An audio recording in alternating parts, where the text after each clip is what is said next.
They say desperation sharpens the eyes.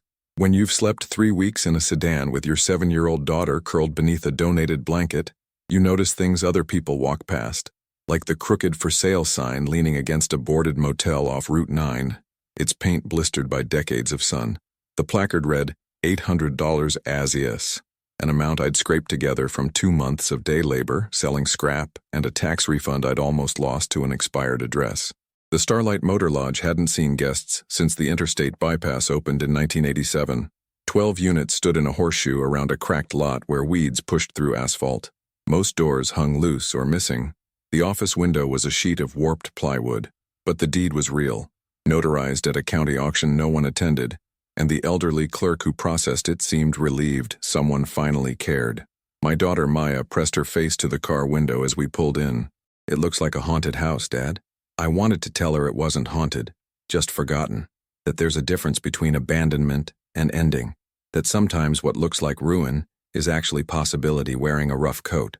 Instead, I said, "It's ours now. We'll make it work." The first night we slept in Unit 7 because its door still locked. Rain hammered the roof. Water dripped through 3 places, pooling on warped linoleum. Maya asked if we could go back to the car, where at least the ceiling didn't leak. I made a game of it, named each drip a different percussion instrument. By morning she was asleep, and I was awake with a notebook, sketching which repairs came first. That's when I found the door. Not the one to the bathroom, the other one behind a molded dresser I'd dragged aside to check for wall damage. A narrow door, painted the same nicotine beige as everything else. Easy to miss. It opened onto a room maybe 8 feet square, windowless, with a bare bulb that somehow still worked when I pulled the chain. A forgotten manager's office, maybe, or storage. And on the far wall, recessed into the plaster, a wall safe, green-gray with rust blooming at its seams, combination dial still intact. Chapter 1. The key that shouldn't exist. I didn't tell Maya about the safe right away. 7-year-olds can't keep secrets, and I'd already learned that desperation attracts opportunists the way blood draws sharks. The motel had eyes. Neighbors from the houses opposite, the gas station attendant 200 yards down, the county assessor who'd swing by eventually asking about back taxes I couldn't pay yet. The morning after we found the hidden room, I walked to the office unit to see what paperwork the previous owner might have left. The plywood over the window came away easier than expected, held by only 2 nails. Inside, decades of abandonment had compressed into layers: water-stained carpet, overturned file cabinets, a desk with 3 legs, yellowed phone books from 1985. I worked methodically, checking drawers that stuck, lifting cushions from a vinyl sofa that exhaled dust. In the 3rd cabinet I found them. Registration ledgers from 1972 through 1986, each guest name written in ballpoint, alongside license plates and payment methods. Some entries had notes: extended 2 weeks, left early no refund, maintenance unit 4 toilet. Behind the ledgers in an envelope marked keys, duplicates, I found a small brass key on a faded tag that read safe, office back. My pulse kicked. I pocketed it and kept searching. The sun was higher when Maya appeared in the doorway holding the thermos of instant coffee I'd made on our camping stove. "Find anything good?" "Old records," I said. "Guest books. Might tell us who stayed here." "Like a mystery?" "Exactly like a mystery." She sat cross-legged on the cleanest patch of floor while I read aloud. July 1978. Richard and Ellen Voss, Virginia Plates, Unit 9, 3 nights. September 1980. J. Martinez, paid cash, declined maid service. Some stays were brief. Others stretched weeks, with notes like looking for work or waiting on apartment. "They were like us," Maya said quietly. "Yeah, they were." That afternoon I tried the key in the safe.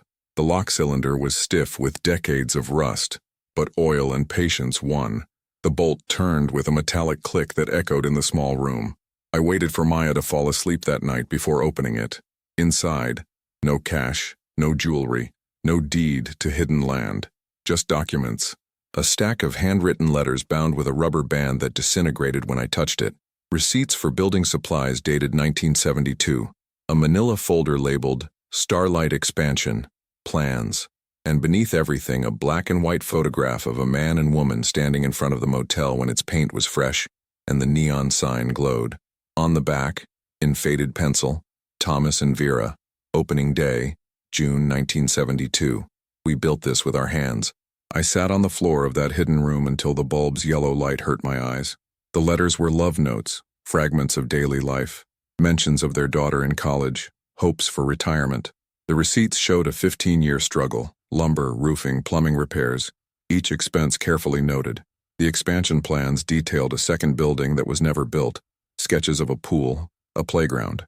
The motel hadn't been abandoned by strangers. It had been outlived by its builders, then forgotten by everyone else. Until now.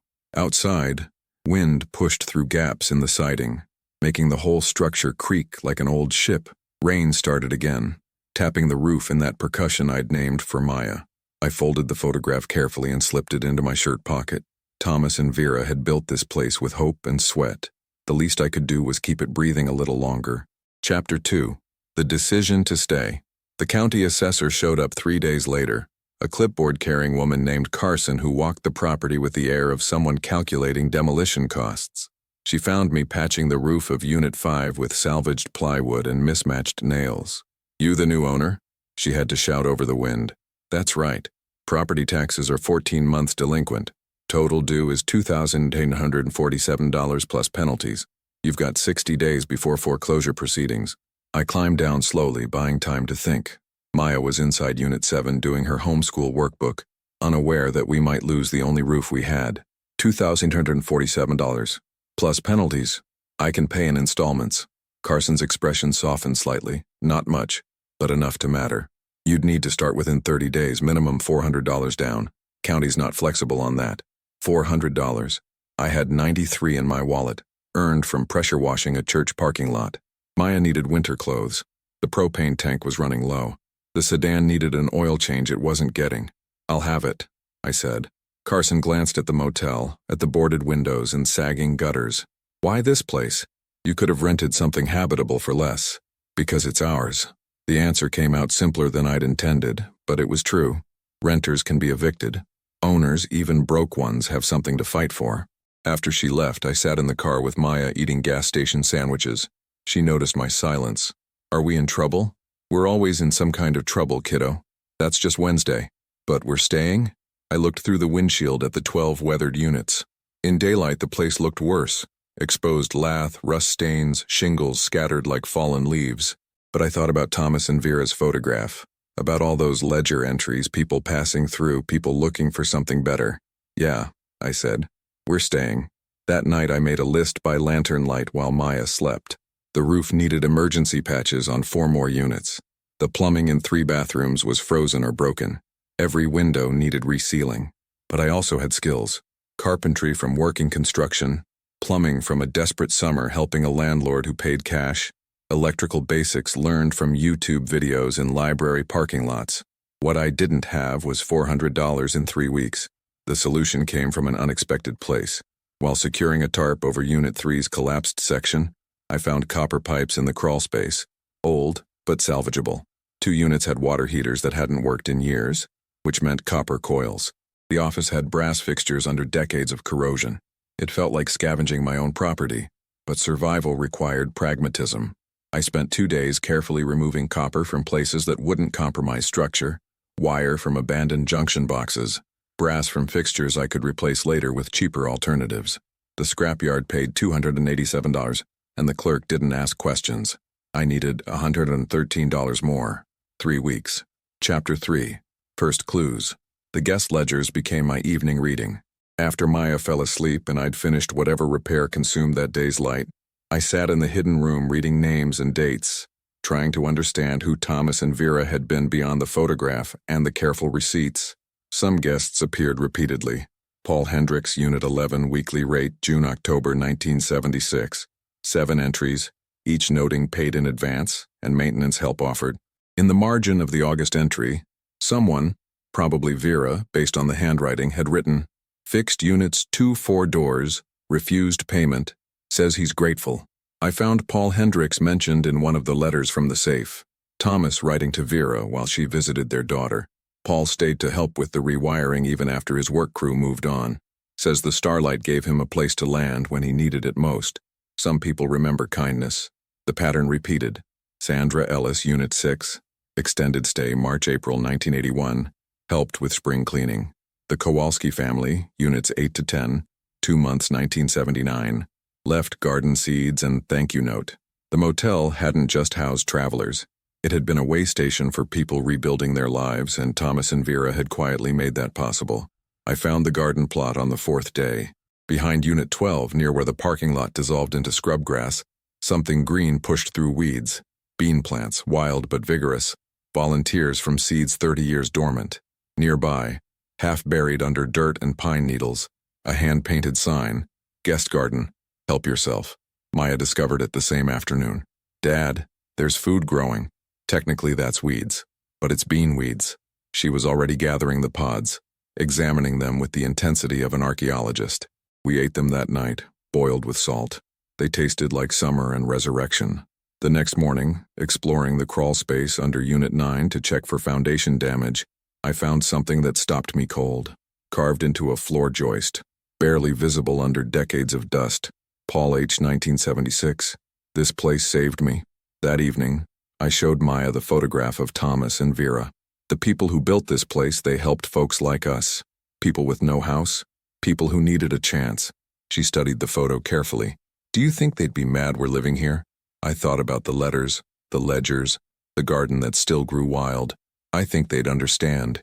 If you're enjoying this journey so far, tell us in the comments where in the world you're watching from. Chapter 4. Rebuild Montage. November arrived with frost warnings, and the realization that I had 3 weeks until the first tax payment. Work became everything. I woke before dawn and fell into bed long after Maya slept, my hands cramping from cold and repetition. Day 1. Weatherproofing Unit 7. Caulked every window seam, replaced the worst sections of door frame, hung plastic sheeting inside to create an insulated core. Cost: $40 in materials, salvaged from a construction dump site with permission. Day 4. Restored water to 2 bathrooms. The main line was intact, but frozen valves and corroded connections had isolated most units. I worked backward from the meter, replacing what I couldn't repair, wrapping exposed pipes in salvaged foam. When the first tap coughed brown water, then ran clear, Maya cheered like I'd performed magic. Day 7. Cleared the office enough to use as storage and workspace. Found more ledgers, more names, more margin notes in Vera's handwriting. Helped Mrs. Chen find apartment listing. Gave Ramirez family extra blankets. Each entry a small act witnessed only by paper and time. A neighbor from across the highway appeared that afternoon. An older man named Eugene who introduced himself by asking if I knew the property was condemned. "It's not condemned," I said. "Just forgotten." Eugene walked the perimeter slowly. "I remember when this place opened. Thomas Chen was the hardest working man I ever met. He and Vera ran this motel like it was a mission." "Chen?" I thought of the ledger entry. His wife was Vera Kowalski before they married. Polish immigrant family. Thomas came from China in the 50s. Neither one had money, but they had hands. Eugene paused at Unit 9. "You planning to reopen this place? Planning to make it livable? After that, we'll see. You need lumber. I've got a barn full of old-growth pine I'm never using. And my nephew works electrical. Maybe he'd trade work for helping him fix his truck." The next week became a strange collaboration. Eugene brought 2x6s. His nephew Marcus showed me how to safely wire outlets from the main panel. A woman from the gas station dropped off bags of canned goods with a note, "For the family fixing up the Starlight." Maya helped where she could, holding boards, organizing hardware, sweeping debris. But her real contribution was smaller. She'd started writing in a notebook I'd found in the office, recording what we did each day. Nov 5. Dad fixed the toilet. It flushed on the first try. We have running water now. By day 16, 4 units had weatherproofed roofs, functioning bathrooms, and sealed windows. We'd moved from Unit 7 to Unit 9, not because it was better, but because I wanted to sleep where Paul Hendricks had carved his testimony into the floor. It felt like continuity, like we were part of something longer than just survival. I had $351 saved toward the tax payment, $49 short, 5 days left. Chapter 5. Partial Discovery.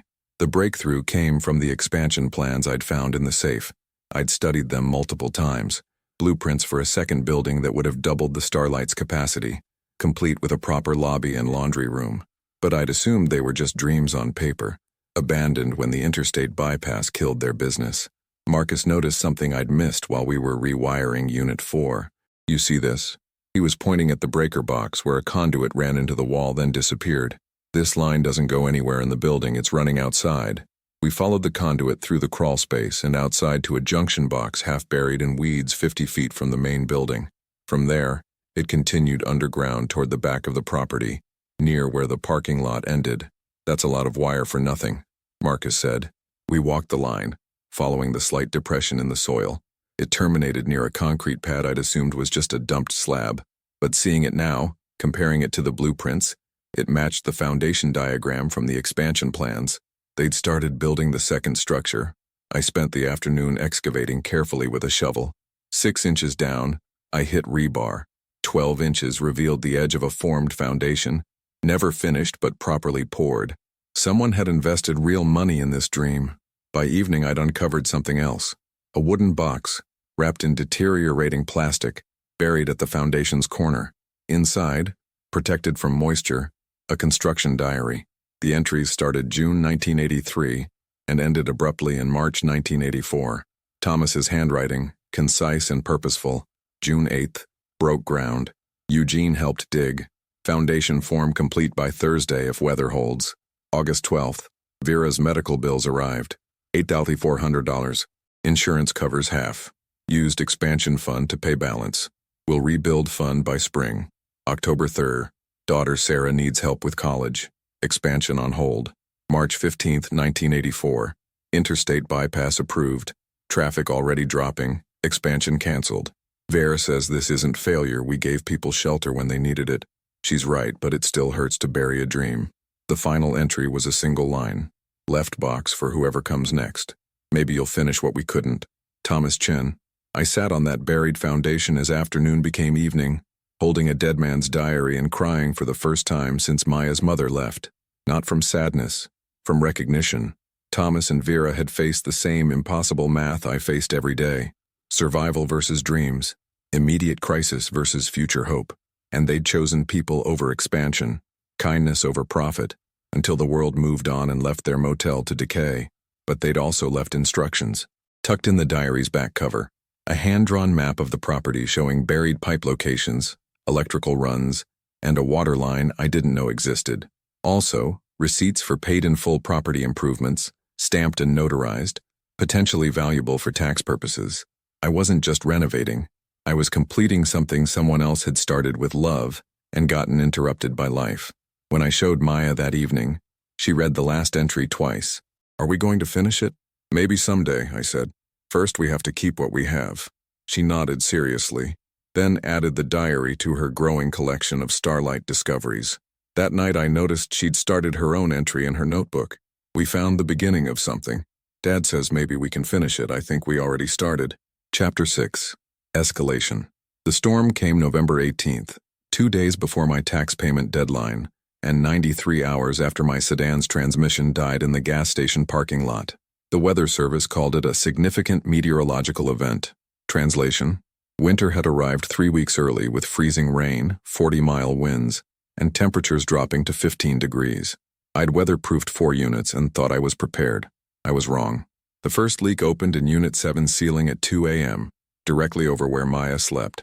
I moved her to Unit 9, then spent the next hour in attic crawl spaces stuffing holes with every piece of scrap insulation and tarp I had.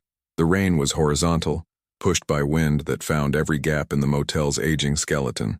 By dawn, 3 more leaks had opened, and I'd run out of materials. Water pooled on floors I'd just repaired, seeping into walls, finding weaknesses I'd missed.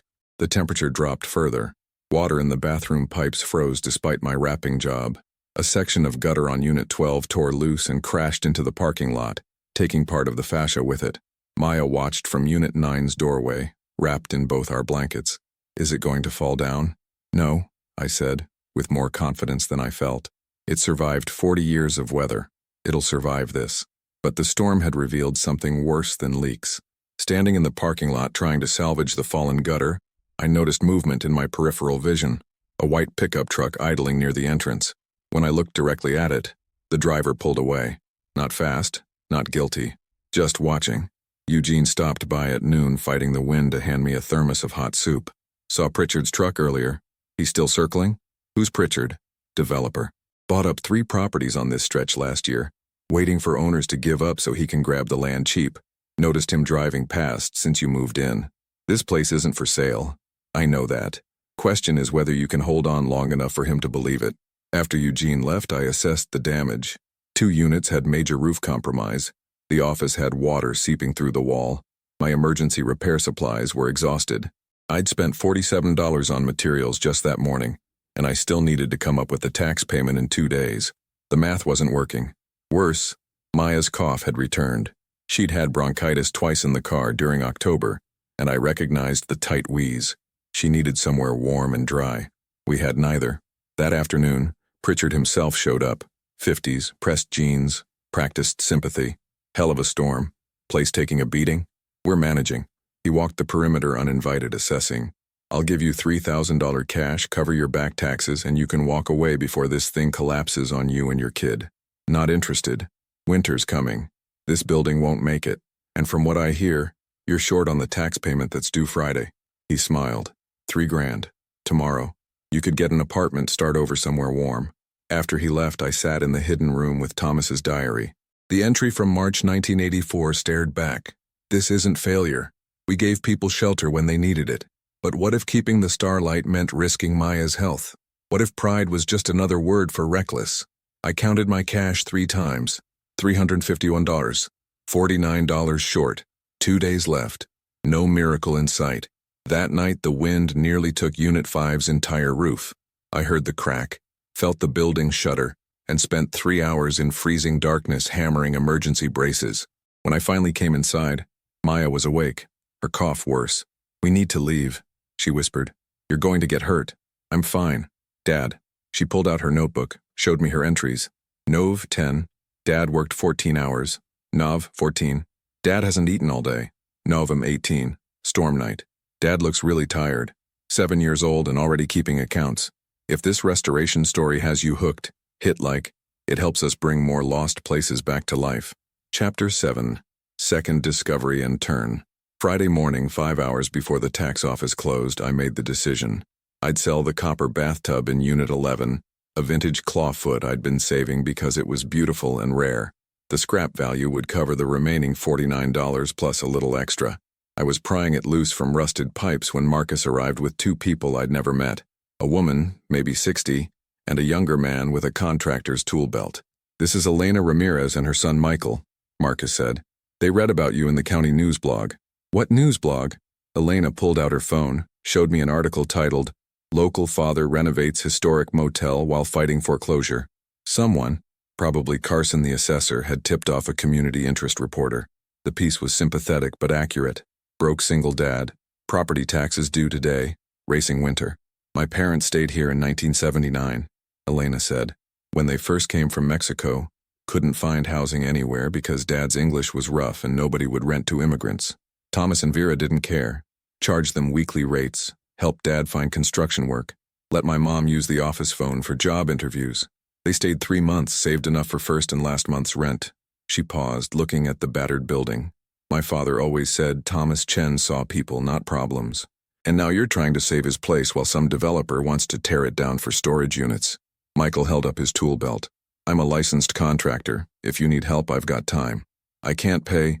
Did Thomas charge my parents extra for kindness? Consider this paid forward. By noon, they'd patched the worst roof sections and stabilized Unit 5's structure. Elena had called 2 of her friends who showed up with sandwiches and more supplies. An older couple from the next town over arrived with blankets and a space heater, saying they'd stayed at the Starlight once in 1981, just passing through, but they remembered Vera giving their daughter a stuffed animal when she cried. And while they worked, I went back to the hidden room. Something Elena said had stuck. Office phone. Thomas's diary mentioned a business line, separate from the units. If it had been a real business line, there should be records. I found them in a metal box in the office's bottom filing cabinet. Telephone bills, all paid, all marked account closed 1986, except one envelope was marked final receipt and contained something else. A check stub from the phone company, dated December 1986, a refund for $483 in unused service credits, made out to Thomas Chen. The check was never cashed. I stared at the stub for a full minute before the implications hit. Uncashed checks don't expire if they're from government or utility accounts. They convert to unclaimed property held by the state. After 7 years, they're findable through the Treasury website. I borrowed Elena's phone and navigated to the State Unclaimed Property Division. Entered, Thomas Chen, Starlight Motor Lodge, Route 9. Hit search, 1-847 in unclaimed funds. The phone refund plus 2 other small accounts, dormant for decades, waiting for someone to claim them on behalf of the estate. Maya, I called. Come here. I showed her the screen, explained what it meant. That Thomas and Vera's final gift was sitting in a database, unspent, because they'd died before cashing out. That with the property deed and documentation proving ownership transfer, I could file as the successor owner and claim those funds for property improvements. It would take 6 weeks to process, but it meant we could make the tax payment, barely, and still have money for winter repairs. We could survive. They're still helping people, Maya said quietly. Even now. I filed the claim electronically that afternoon, then drove to the county office with $351, my last $49 from selling salvaged brass fixtures, and a payment plan form Elena had helped me fill out. Carson reviewed everything with the careful attention of someone who wanted to say yes. Provisional approval, she finally said. Remaining balance due in 6 weeks. Miss that deadline, we proceed with foreclosure. I'll have it. Walking out, I felt lighter than I had in months. Not because the fight was over, it wasn't, but because I finally understood Thomas's last diary entry. This wasn't about finishing a building. It was about continuing a practice. Shelter offered without judgment. Help given without keeping score. Community built one small gesture at a time. The motel wasn't just walls and roof. It was proof that kindness compounds. Chapter 8. Validation and Outreach. The article about the Starlight went local, then regional. By December, I'd received 17 emails, 4 phone calls, and 3 in-person visits from people who'd stayed at the motel between 1972 and 1986. Each one brought stories. Paul Hendricks, the man who'd carved "This place saved me" into the floor joist, was 74 and living in Oregon. He wrote, I was on my last $20 when I pulled into the Starlight in 1976. Construction job fell through. Truck barely running. Thomas let me work off rent fixing things. Never made me feel like charity. When I left 3 months later, I had a union job and a place to rent. That motel gave me time to become someone worth hiring. Sandra Ellis, who'd helped with spring cleaning in 1981, sent photographs. Thomas and Vera standing in front of the office. Vera holding a broom, both smiling. On the back, to Sandra, thank you for your help and your friendship. Keep moving forward. The Kowalski family, the ones who'd left garden seeds, tracked me down through the article. Their daughter, Sarah, Thomas and Vera's daughter, I realized, called from Baltimore. I didn't know anyone was trying to save it, she said. After Mom died in 1992, I tried to maintain it for a while, but I was in college, Dad was sick, and the bills just piled up. When he passed in 2003, I couldn't afford the back taxes. I thought the county would auction it and someone would tear it down. We talked for an hour. She told me about growing up at the Starlight, about her parents' philosophy of radical hospitality, about the dozens of families who'd transitioned through when they had nowhere else to go, about how her father never complained when the interstate bypass emptied their parking lot, just said, we did what we were supposed to do. I want to see it, Sarah said, if you're really bringing it back. She visited 3 weeks later, crying when she saw Unit 7 repaired, the office cleaned, the guest garden starting to revive under Maya's care. I gave her the letters and photographs from the safe, her parents' words returned after decades in darkness. Keep the construction diary, she said, and the ledgers. You're the one living their vision now. By then, the community response had become something larger. Eugene organized a Starlight work weekend that drew 23 volunteers. Michael, the contractor, brought his crew to rebuild Unit 5's roof properly. Elena started a tool library in the office for anyone in the area doing home repairs. The gas station owner offered me part-time work at $15 an hour, off books for now, but fair. A local reporter did a follow-up. Motel once saved homeless, now being saved by one. That piece caught wider attention. Donations started arriving, $50 here, $100 there, always with notes. For Maya's education fund, for winter supplies. Because Thomas Chen helped my uncle in 1977, I opened a separate account, tracked every dollar, published updates on a simple website Michael's daughter built. Total transparency. If people were investing in Thomas's legacy, they deserved to know their money was used right. But the real transformation was subtler. The Starlight started feeling like a place again, not just a project. Maya had a bedroom in Unit 9 with actual furniture, donated by families who'd read the story. I had a workshop in the office. Tools organized, plans sketched for spring improvements. 3 units were winter-tight and habitable. The other 9? Still rough, but no longer hopeless. The unclaimed property check arrived January 4th, 1847, plus 83 cents in interest. I paid off the remaining tax balance, bought materials for critical repairs, and put the rest toward making Units 1 and 2 habitable for anyone who might need temporary shelter. Not as a business, I didn't have the licensing for that yet, but as the thing Thomas and Vera had actually run, a way station. Eugene helped me understand what they'd created. Not a motel in the commercial sense, but a transitional housing project funded by whatever paying guests they had, subsidized by their own labor, operating on principle rather than profit. Legal gray area, maybe, but morally clear. You could do it legitimate now, he said. File as a non-profit, get certified for housing assistance programs, do it right. That takes time. So did everything Thomas built, but it lasted. That night I sat in the hidden room with Maya, showing her the ledgers, explaining what I was thinking. If we do this, actually try to finish what Thomas started, it'll be harder than just fixing up a place to live. It'll be paperwork, inspections, regulations, maybe years before it works. But people would have somewhere to stay, Maya said. Yeah, like we did. Like we did. She turned pages in Thomas's ledger, studying names. Then we should do it. 7 years old, and already she understood. The best response to receiving help is helping someone else.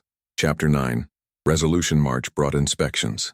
The county health department, fire marshal, and building inspector all walked the property with clipboards and regulations. I'd been preparing for months. Michael coaching me through code requirements, Elena helping with paperwork, Marcus ensuring every electrical connection met standard.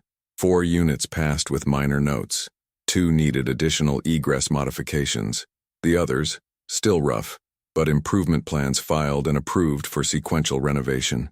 In April, I received certification as a transitional housing provider, licensed for short-term occupancy under County Social Services Partnership. No money in it yet. All funding went to operating costs. But legitimacy. The Starlight Motor Lodge was legally allowed to house people again. Our first family arrived May 12th. Mother, 2 kids, eviction from an apartment after factory layoff. Temporary placement while she interviewed for new work. They stayed 3 weeks in Unit 2, and when she left, she'd landed a retail management position with housing benefits. She sent a postcard later. You gave us time when time was the only thing we needed. Paul Hendricks flew in from Oregon that summer, 75 now and walking with a cane. We gave him Unit 9, where his carved testimony still marked the floor joist. He spent a week helping with repairs, refusing payment, saying he owed a debt 49 years old. You know what Thomas told me when I tried to thank him? Paul said one evening. He said, just help somebody else when you can. That's it. The whole philosophy. Pass it forward. Sarah Chen Kowalski visited twice more that year, bringing archival materials and stories. She'd written a book about her parents, The Starlight Method, Radical Hospitality in Forgotten America, and dedicated it to everyone who'd stayed or worked at the motel. Proceeds went to the renovation fund. By autumn, we'd housed 12 families or individuals in various circumstances: job loss, domestic flight, medical crisis, simple bad luck compounded into homelessness. Some stayed days, others months. All left with more options than they'd arrived with. Cost me everything I earned and then some. Spent my gas station wages on property repairs. Lived on donated food and Maya's persistent optimism. Learned non-profit accounting from YouTube. Grant writing from library books. Property management from Eugene's patient tutoring. But Unit 12's roof didn't leak anymore. The parking lot had new gravel. The office functioned as a real office.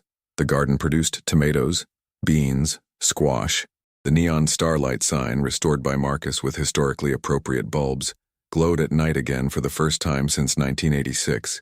Pritchard, the developer, stopped by once more that October, looking frustrated. You could have taken my offer. This place will never be profitable. Depends how you measure profit, I said. He left without responding. The real victory came in November, 1 year after the storm that nearly broke us. Maya writing in her notebook, no longer recording survival, but plans. Next spring, paint units 10 to 12. Summer, repair fence. Fall, plant apple trees where the expansion was supposed to go. That night, in the hidden room that had become my office, I opened Thomas's construction diary one last time. His last entry, the one about burying dreams, still stung, but below it I added my own entry in pencil, hoping someday someone else might find it. December 2026. Resumed operations under transitional housing license. 12 families housed this year. All found their footing. Your motel still saves people, Thomas. Your daughter knows, the community remembers, and we'll keep the lights on for whoever comes next. Another stranger, you helped without knowing it.